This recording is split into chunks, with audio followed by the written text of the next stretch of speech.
Hai teman-teman Korean Zone, kita kembali dengan berita terupdate dari K-pop.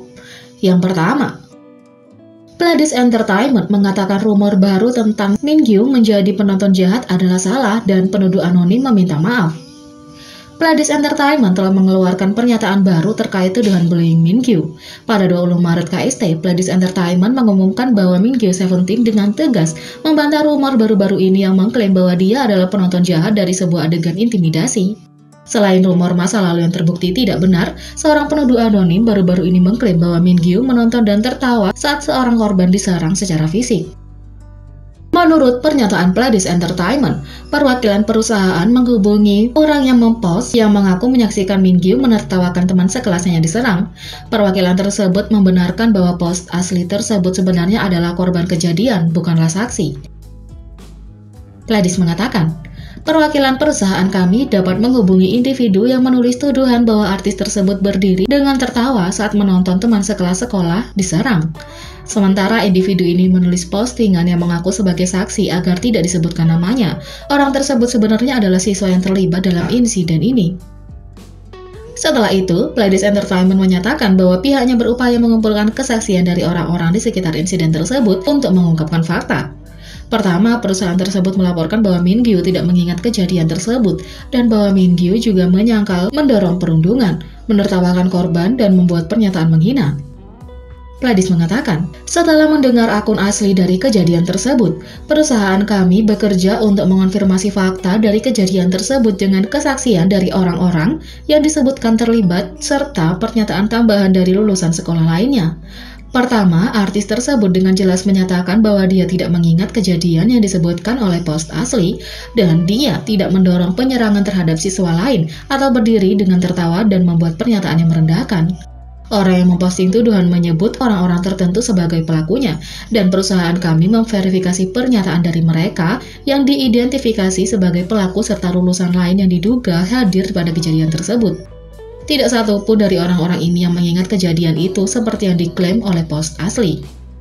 Orang yang mempost kemudian memberitahu perusahaan kami bahwa karena tidak ada seorang pun yang mengingat kejadian ini, dia tidak mengharapkan pembahasan mengenai isu tersebut terus berlanjut. Kami sangat prihatin bahwa klaim yang dipublikasikan secara online mengenai suatu peristiwa hanya berdasarkan ingatan individu tertentu, dan bahwa klaim tersebut diizinkan untuk disimpulkan ketika ingatan tentang peristiwa tersebut terbukti tidak pasti. Meskipun beruntung bahwa insiden ini dan semua insiden sebelumnya telah dipastikan tidak terkait dengan artis kami dipaksa untuk merenungkan seberapa besar penderitaan yang harus ditimpakan pada mereka yang terlibat dalam tuduhan semacam itu.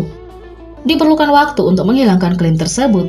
Namun saat kami membahas masalah ini dengan individu yang mempost tuduhan asli, kami mencatat bahwa individu ini meskipun tidak terkait dengan tindakan artis kami, mengalami interaksi yang tidak pantas dengan teman sekelas. Kami menghubungi dan menyelesaikan diskusi kami dengan semua orang yang terkait dengan masalah ini yang dapat diidentifikasi. Kami akan memberikan pembaruan jika informasi tambahan tersedia.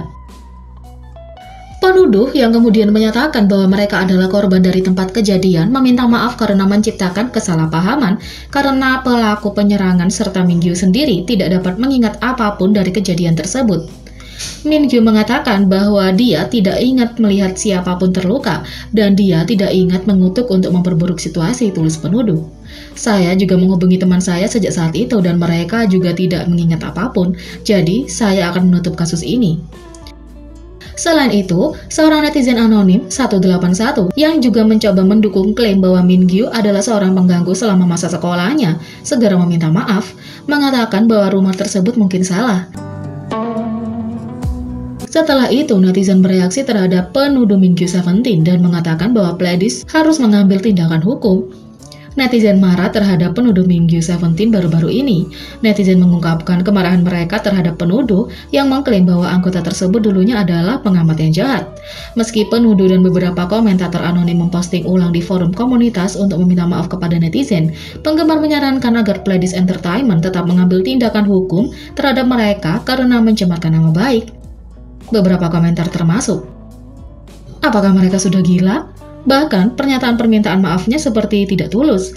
Mereka masih mengklaim bahwa mereka adalah korban dan ada sesuatu yang salah dalam ingatan orang lain. Mingyu yang malang, kuharap perusahaan menggugat mereka.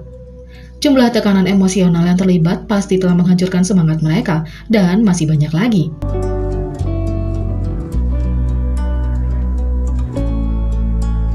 Yang kedua, Big Hit Entertainment resmi memasuki era hype dan akan pindah ke gedung baru mereka hari ini. Big Hit Entertainment secara resmi akan mengantar era hype pindah ke gedung baru mereka di Yongsan hari ini. Big Hit Entertainment akan merelokasi kantor pusatnya ke Yongsan Trade Center di Yongsan-gu, Seoul hari ini. Gedung perkantoran ini memiliki total 26 lantai, 19 diantaranya berada di atas tanah dan 7 di bawah tanah. Bangunan ini menawarkan ruang lebih dari 60.000 meter persegi dan akan menampung lebih dari 1.000 karyawan dan eksekutif. Bagian dalam gedung akan terdiri dari 3 bangunan utama, hiburan, perkantoran, dan kesejahteraan umum. Selain itu, ada rencana untuk membangun museum di lantai basement untuk dikunjungi para penggemar dan warga. Gedung Hype dirancang untuk menerapkan budaya dan misi baru perusahaan di bawah konsep Hypernomad. Gedung ini dirancang untuk efisiensi, perluasan, dan kemampuan modular. Gedung Hype berharap menjadi tempat di mana karyawan dapat berkumpul secara sukarela. Tidak ada tempat duduk dan ukuran ruangan dapat dimodifikasi secara bebas berdasarkan pekerjaan yang dibutuhkan. Di lantai atas terdapat taman, auditorium, dan kafe yang semuanya dirancang untuk meningkatkan komunikasi dan pemikiran para karyawan Hype. Taman ini diberi nama Kong, yang menampung lebih dari 200 pohon birch dan memiliki arti bahwa karyawan tersebut dapat menyisir pikiran mereka yang lelah dan mengatur pikiran mereka dengan rapi. Pada 19 Maret lalu, Bang Si-hyuk mengumumkan perubahan nama resmi Big Hit Entertainment menjadi Hype dan memperkenalkan nilai-nilai perusahaan, gedung baru, dan struktur baru.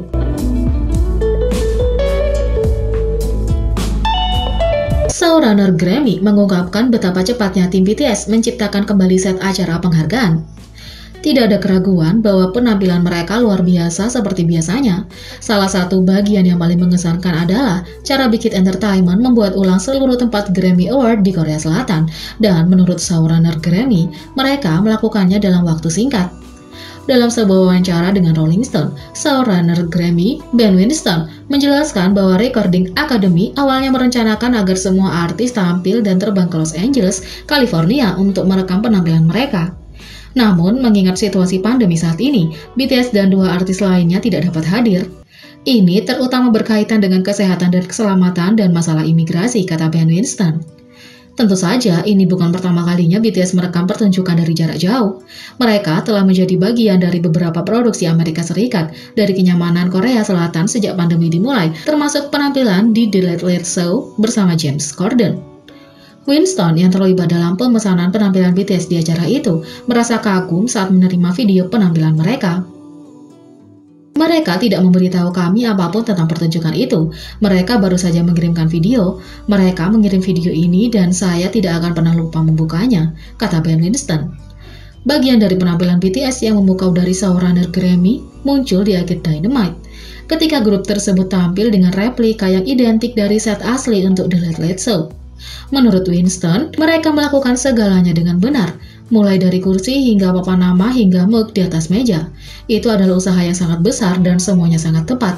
Mereka benar-benar mempelajarinya, kata Ben Winston. Saat mengingat kreasi ini, Ben Winston mendapatkan ide untuk BTS dan Big Hit Entertainment untuk membuat ulang set Grammy juga. Namun hanya tinggal 3 minggu lagi sampai acara besar tersebut terjadi. Ketika saya bicara dengan manajemen BTS, saya berkata, Anda melakukan hal yang luar biasa untuk pertunjukan Late Late Show. Karena Anda tidak bisa berada di sini, apakah menurut Anda bisa melakukan itu? Kata Ben Winston. Sementara sebagian besar akan menolak gagasan untuk membuat set ulang yang mahal dan rumit untuk waktu sesingkat itu.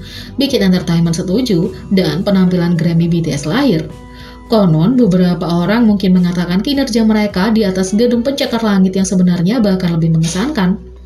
Ben Winston mencatat bahwa satu hal yang indah tentang set Grammy Award adalah saat mereka mengubah bunganya menjadi mawar Korea sebagai angkukan kecil ke tempatnya.